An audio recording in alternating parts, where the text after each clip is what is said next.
Alright, so today we have a review of the Sword Mack Granite with the asphalt distributor body on it. So without further ado, let's get straight into the review.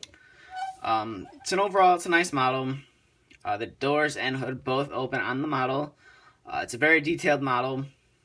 I picked this one up off of a trade. But that's really all I kind of say about how I got it and why it's a good model. To start off with, the hood only opens to about there. I'm not sure if you can see the engine or not, but it is restricted a little bit due to that there is a pump right here. It is used to help with the asphalt distributor body itself. I'm guessing it helps pump the liquid asphalt out the sprayers on the back, or the spray bars in the back.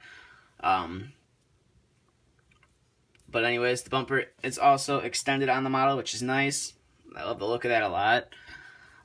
It does have steering, so you can do turns. It does tend to hit the fenders if you turn it too far, but it's nice. The doors do open on the model, but they're a little hard to get open. So I'm not going to open them for the review.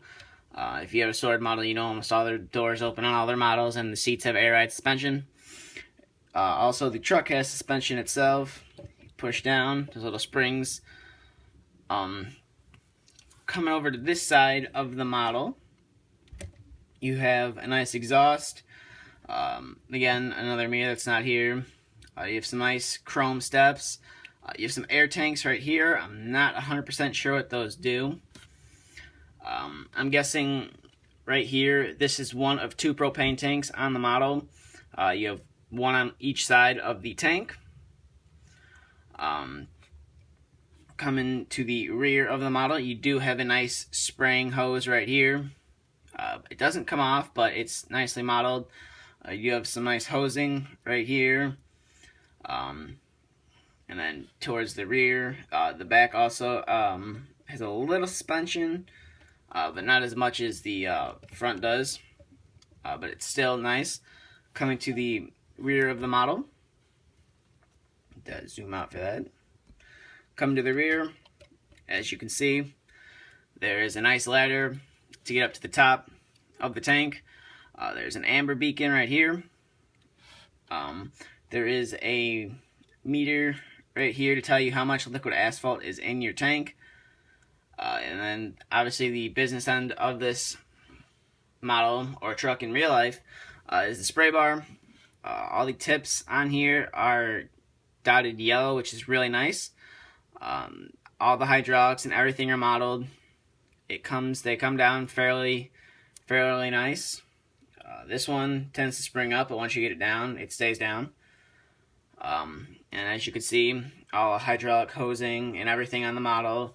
And there's little tiny hydraulics that move the bars up and down.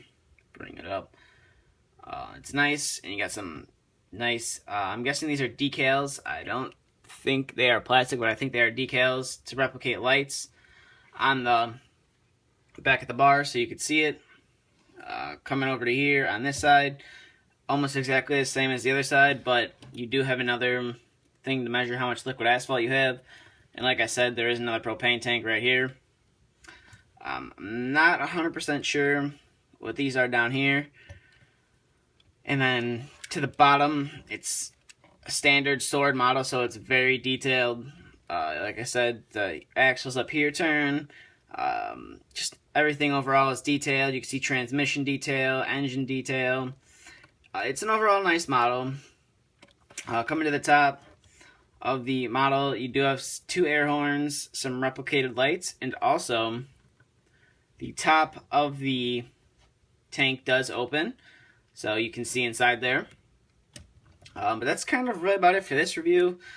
The model doesn't really have that much functionality. It's just the spray bars go down, the hood kind of opens, and the door opens. But if you do collect asphalt or paving models, I would suggest getting this and adding it to your collection. It's an overall nice model. I enjoy having it in my collection. I do actually like these Sword Matte Granites a lot. I'm hoping that in the future, Sword does release more of them. with some different bodies. I know they have the flatbed, but I'm not going to get too far into that. Detract from the review. Also, the stainless, this tank, it's like a brushed paint. It's not, I'm not really sure what they use to paint it, but I do like what they use on the tank. It's nice. It's like a brushed stainless steel or something that they'd use. It really makes the model look really nice instead of just like a painted tank or something like that. But that's really about it for this review. I believe I covered everything, and if I didn't, there's other reviews on YouTube that you can watch that were done previously before I did my review. But that's really about it for this review, so if you haven't already, please subscribe to us here on YouTube. Like us on Facebook, follow us on Instagram. Both links to Facebook and Instagram will be in the description. Thank you for watching. Please subscribe, and if you have any questions or want to see a review of anything, feel free to ask. That's really about it for this video, so thank you for watching, and stay tuned for the next video.